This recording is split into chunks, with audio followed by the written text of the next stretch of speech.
इस वीडियो में हम देखेंगे कि हमें किस तरह से परचेस एडिट का ऑप्शन को यूज़ करना होता है। अगर हमने कोई परचेजिंग करी हुई है, ठीक है, हमने ऑलरेडी सेव करी हुई है, उसमें अगर हमें कोई चेंजेस करना है, अगर हमसे कोई मिस्टेक हो गई थी उसे करेक्ट करना है, ठीक है, हमें अपने परचेस के बिल में कोई एडिटिंग करना है, कोई चेंजेस करना है, तो वो हम कैसे कर सकते हैं, ठीक है।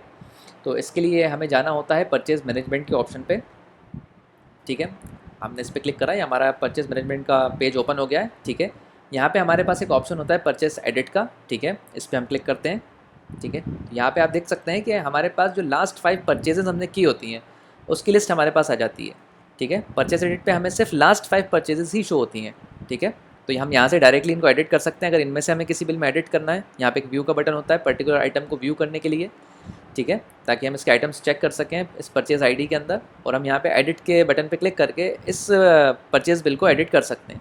तो यहाँ पे हमें लास्ट 5 बिल्स शो होते हैं। अगर हमें 5 बिल से पुराने में एडिटिंग करनी है, ठीक है, कोई हमारी पुरानी परचेज़ है उसमें हमें अगर करेक्शन करना है या हमें उसमें कोई एडिटिंग करनी है, तो इसके लिए हमें क्लिक करना होता है स्टोर रिपोर्ट के ऑप्शन में।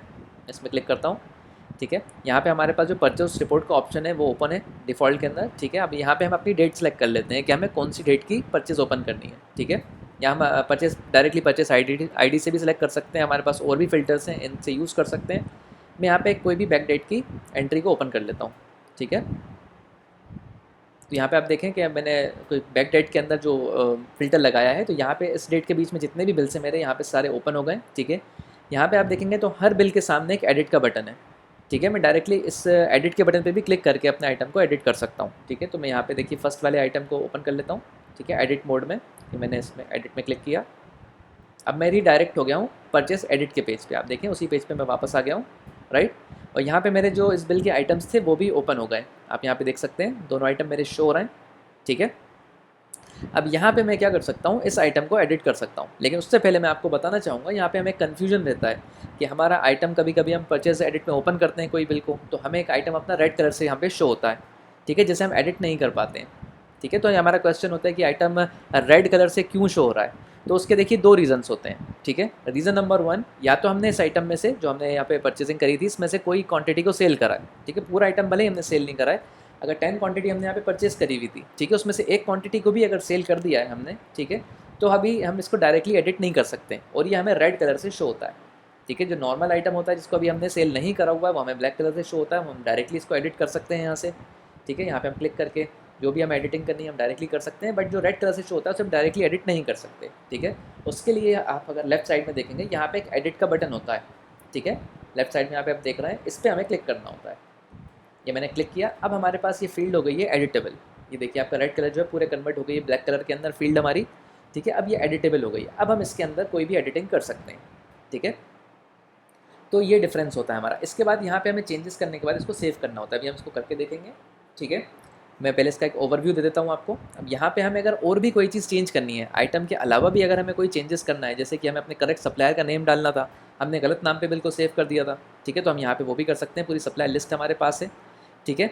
इसके बाद हम और भी कुछ यहाँ पे चेंजेस करना चाहते हैं अपने, जैसे कि परचेस टाइप हुआ, हमारा जीएसटी था, फॉर एग्जांपल हमारा बिल नॉन जीएसटी था लेकिन हमने उसको एक्सक्लूसिव में सेव कर दिया था गलती से, तो हम यहाँ पे इसको भी स्विच कर सकते हैं। परचेस डेट हम अपने यहाँ पे करेक्ट कर सकते हैं, इसको भी एडिट कर सकते हैं हम यहाँ पे। अपना इनवॉइस नंबर पे हम यहाँ पे करेक्ट कर सकते हैं, ठीक है। इसके बाद नीचे आप देखें ऐड अदर चार्जेस है। यहाँ पे क्या था, फॉर एग्जांपल हमने एक गलती से एक ही चार्ज ऐड किया, बल्कि हमारे बिल में 2 चार्जेस लगे हुए थे, ठीक है। तो अगर हमें वो भी डालना है तो हम यहाँ पे प्लस के बटन पे क्लिक करके यहाँ पे अपना एक्स्ट्रा चार्जेस जो है वो बढ़ा सकते हैं, ठीक है, जिससे कि आपके यहाँ पे कैलकुलेशन भी आप देखें चेंज हो जाती है, ठीक है। तो इस तरह से हम यहाँ पे पूरे बिल को एडिट कर सकते हैं। अगर हमारे बिल के अंदर कोई हम एक दूसरा आइटम था वो ऐड करना भूल गए थे, ठीक है, या हमने कोई मिस्टेकली नहीं उस टाइम एंटर कर पाए थे, हमने परचेस को सेव कर दिया था, तो यहाँ पे देखिए आप ऐड का बटन है, इस पर आप क्लिक करके यहाँ पे अपना आइटम भी ऐड कर सकते हैं, राइट। कोई अगर हमें रो हटानी हो अपने बिल में से, कोई हमने गलत आइटम इस बिल में डाल दिया था, ठीक है, तो ये डिलीट के बटन पे हम क्लिक करके उसको डिलीट भी कर सकते हैं, राइट। तो हमारे पास मल्टीपल तरह से हम इस बिल को एडिट कर सकते हैं, तो ठीक है।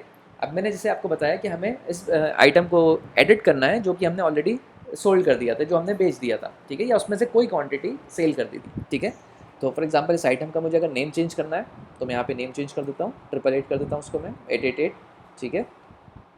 इसका मुझे अगर परचेस रेट करेक्ट करना है, ठीक है, तो मैं यहाँ पे परचेस रेट भी करेक्ट कर देता हूँ, उसका 150 कर देता हूँ मैं यहाँ पे, ठीक है। मैं इसमें अगर कोई डिस्काउंट अगर मुझे मिला था, मैं नहीं डाल पाया था पहले, परसेंटेज के अंदर अगर मुझे कोई डिस्काउंट मिला था मैं वो यहाँ पे डाल देता हूँ, जैसे लेट से 5%, तो मैंने यहाँ 5% डाल दिया। ठीक है, अब आप यहाँ पे देखें आपके बिल की कैलकुलेशंस भी ऑटोमेटिकली सॉफ्टवेयर ने कर ली है यहाँ पे। ठीक है, इसके बाद यहाँ पे आप देखें सेव का बटन होता है। ठीक है, अभी हमारा सेव का बटन यहाँ पे जब तक एक्टिव नहीं होगा जब तक हम ये वाले सेव के बटन पे क्लिक नहीं करते। ठीक है, तो पहले हमें इस सेव के बटन पे क्लिक करना होता है।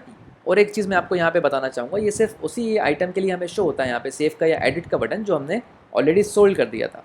ठीक है, मैं इसको पहले सेव के बटन पे क्लिक करता हूँ। अब आप देखेंगे जैसे ही मैंने यहाँ पे सेव के बटन पे क्लिक किया तब जाके मेरा ये सेव का बटन एक्टिव हुआ है, जिससे कि मेरा ये बिल सेव हो जाएगा। ठीक है, अब सेकंड चीज़ यहाँ पे मैं आपको बताना चाहूँगा कि एक तो कंडीशन ये होती है कि हमने अगर आइटम को सेल कर दिया है या हमारी कोई क्वांटिटी इसमें से सेल हुई है तो आपको रेड कलर से शो होता है। सेकंड कंडीशन होती है कि अगर हमने इस आइटम को ट्रांसफ़र भी किया होता है, अगर आप मल्टीपल लोकेशंस पे सॉफ्टवेयर यूज़ कर रहे हैं, ठीक है, और अगर आप ट्रांसफ़र का भी यूज़ करते हैं, तो अगर आपने इस आइटम को ट्रांसफ़र किया है, चाहे आपने अगर पूरी क्वांटिटी ट्रांसफ़र करी हो या जितनी परचेज़ करी है उसमें से कुछ 1-2 क्वांटिटी ट्रांसफ़र करी हो, तब भी आपको आइटम रेड कलर से ही शो होगा। ठीक है, तो उसके लिए हमें इसको यहाँ पे लेफ्ट साइड पे जो एडिट का बटन है इस पर क्लिक करके ही इसको एडिट करना होगा, फिर हमें वापस इसको सेव करना होगा, तब जाके हमारे यहाँ पे चेंजेस डन होते हैं। ओके, अब जैसे कि मैंने यहाँ पे चेंजेस को पूरा कर दिया है, इसके बाद मैं इसको सेव करता हूँ। फिर से आपसे कंफर्मेशन पूछा जाता है, are you sure to save form. इसको मैंने कंफर्मेशन ओके किया और ये सेव हो गया है मेरा। ओके करा मैंने, ये मेरे बिल में चेंजेस हो गए। ठीक है, यहाँ पे आप देख सकते हैं ये मेरा बिल, जो भी मैंने चेंजेस करे थे, परचेस रेट चेंज करी थी मैंने, यहाँ पे आइटम का नेम चेंज किया था, यहाँ पे मैंने डिस्काउंट एंटर किया था। ठीक है, तो ये मेरे चेंजेस इस बिल के अंदर हो गए। ठीक है, तो ये ऑप्शन हमारा होता है परचेज एडिट, यानी इससे हम अपने पर्टिकुलर परचेज बिल को एडिट कर सकते हैं। ठीक है, इसमें हम किसी भी तरह से अगर चेंजेस करना चाहें वो हम कर सकते हैं, जैसे कि अभी हमने देखा। ठीक है, तो ये थी हमारी पूरी प्रोसेस परचेस एडिट करने की। ठीक है।